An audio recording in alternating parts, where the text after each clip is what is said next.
Well, hey guys, welcome back to the channel. Today I've got a treat for you. It is a sneak peek of the Division Point Brass HO scale center cab. So that's what's in this box. Let's take a closer look.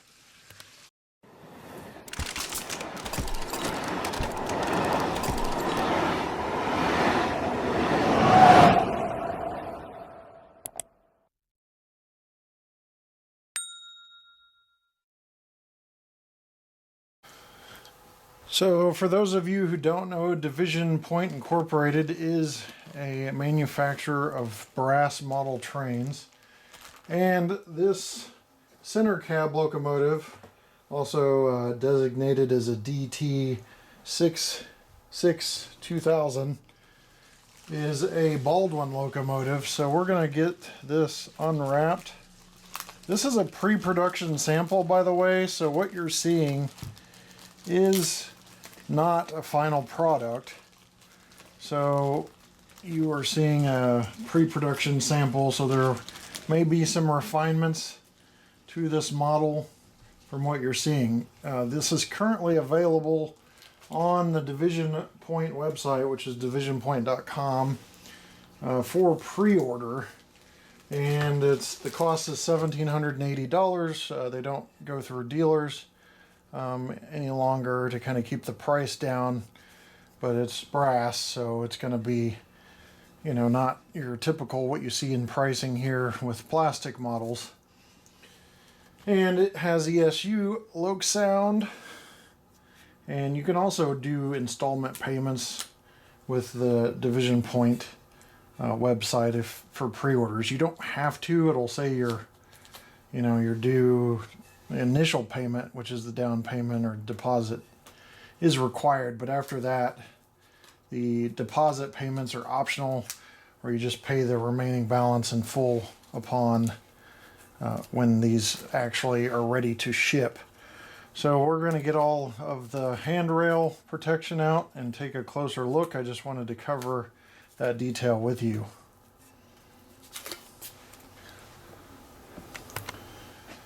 So this is the Trona Railway model, and on the Trona Railway there's not class lights, there are marker lights. So when this is in one direction, the rear marker lights will come on. So when you're pushing, the red markers on the back of the engine come on.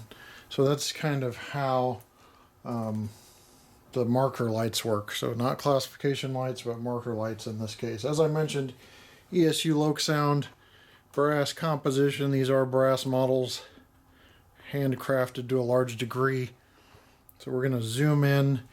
There's a lot of see-through grille detail on these brass models, on these center cabs. So we'll start on this end, which you can see the see-through grille here for radiator sections. Now the ESU LOKSound file does have the dual prime mover. It's a sound file that's available on the ESU website, so you can see its composition, and you can play with the Lok programmer a little more effectively. There on the nose you've got your light package, along with the marker lights that we mentioned earlier. Finally separately applied grab irons there. You got a drop step with chain that is movable, so you can see the chain detail. These can be in the up or down position on the real thing. It helps the crews facilitate from one piece of, like a locomotive, to a piece of rolling stock or whatever. Here on the stand you see that as well, with the chain draped across. You've got a metal coupler with a magnetic glide hand. On the pilot here, a coupler cut bar with some horizontal striping. Kind of vertical to horizontal striping. You got a little drop step there that looks like it's etched metal. Could be also brass composed. Most of it is. You got your crew access steps, your walkway. Handrails are all brass too, wire. There's the Trona Railway logo in the middle with your either mirrors or wind deflectors and sunshade there. You can see all the compartment detail. This compartment here has a little bit of a 3D depth to it. It protrudes out from the other compartments, as you can see. So a little cabinetry there that may be holding more components of the prime mover that force that cabinet out a little bit. And then as you go to this side, you see more of the same. This locomotive is essentially duplicated on each side with the prime movers. So there's a head-on or tail-on view of the locomotive. And you can see the number designation there as well. And as we go along this side, here's another 360 view. So this is going to serve as a product demonstration video. I don't know a lot about the product. Division Point was kind enough to lend us this, so I'm kind of interested in what Division Point will be coming out with in the future. So they've lent me this product, and we'll be seeing some other Division Point products coming up on the channel as well. There's a quick look at the roof. There is a horn there, exhaust that's kind of mirrored on each side, and you've got your radiator fan grills on each side that are also mirrored, and you get a good look at your walkway on the locomotive, which is treaded, and that handrail detail. Here's a quick look at the trucks. I've leaned these up a little bit so you can see the detail a little better on those trucks. And you should have pickup on both sets of trucks to power the locomotive. As we go in for an even closer look, you can see the number boards protruding on each end. The number 51 there on the right side of the cab, in this case, mirrored on the other side. And another number board mirrored on this side. Like I said, everything is duplicated except for the horn, essentially, and a couple of other details on each side of this locomotive. For those of you wanting to know a weight on these brass locomotives, 575 grams, 1 pound, 4.3 ounces. So that brass composition definitely shows in the weight. Here we have the locomotive on the track, and as I mentioned, this is an ESU LOKSound decoder. There are 10 functions provided on this decoder listed by Division Point. 8 turns on the prime mover, so let's do that.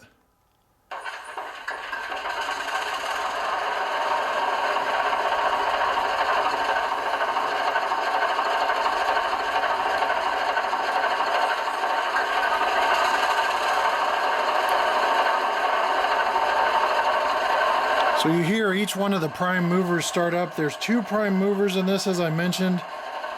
The Division Point folks worked with the ESU to develop the dual prime mover sound file for this.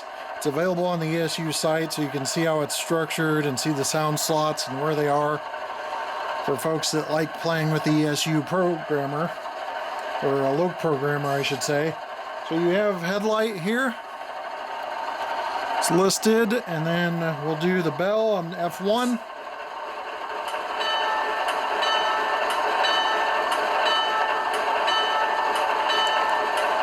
Prime mover sounds great, by the way. You've got a lit interior cab detail as well, with cab control stands and chairs or seats.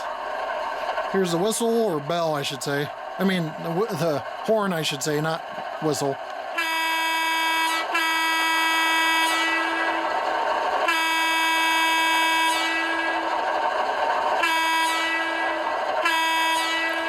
ESU decoder is very responsive.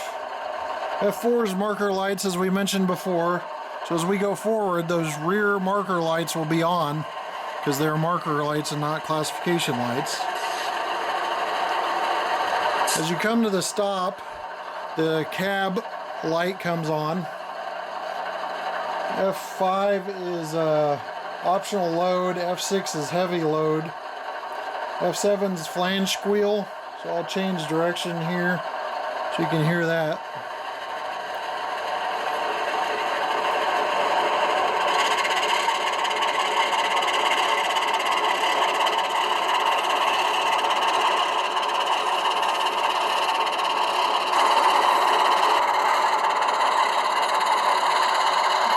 There's another listen to the flange squeal there. I want to give you a quick look in the dark at the cab. You can see the cab control stand, some detail there. There's also a seat in the cab, and again, once movement's underway, the cab light goes out. Here's a look at lighting on one end as we switch direction. Those lights will change, the headlight will go, and the rear marker lights that are red will go on as the locomotive pulls away. Got our pull test hooked up. Each ounce is about 15 cars.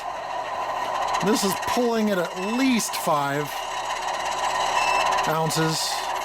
Looks like closer to 6, even capping at 7.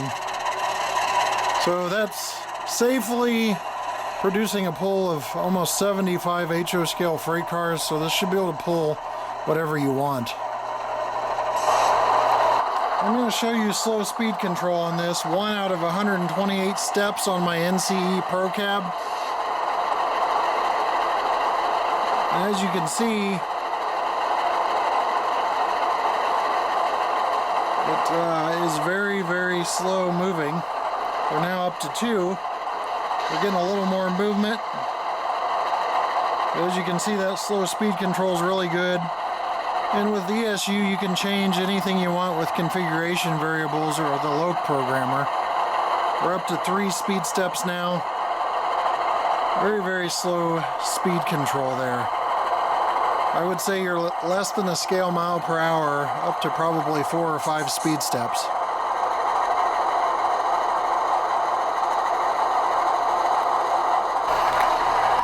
Well, that's going to leave us with a wrap up on this video.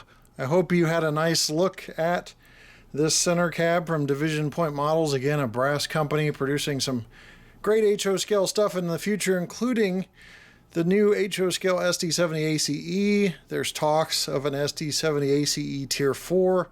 It's a good company to keep an eye on because they produce some very limited runs, but some very high crafted models that are handmade, so be sure to check them out. I don't have anything era specific handy to pull these with, so I will leave you with a run by of just the locomotive, and we'll see you next time right here on the channel. Take care.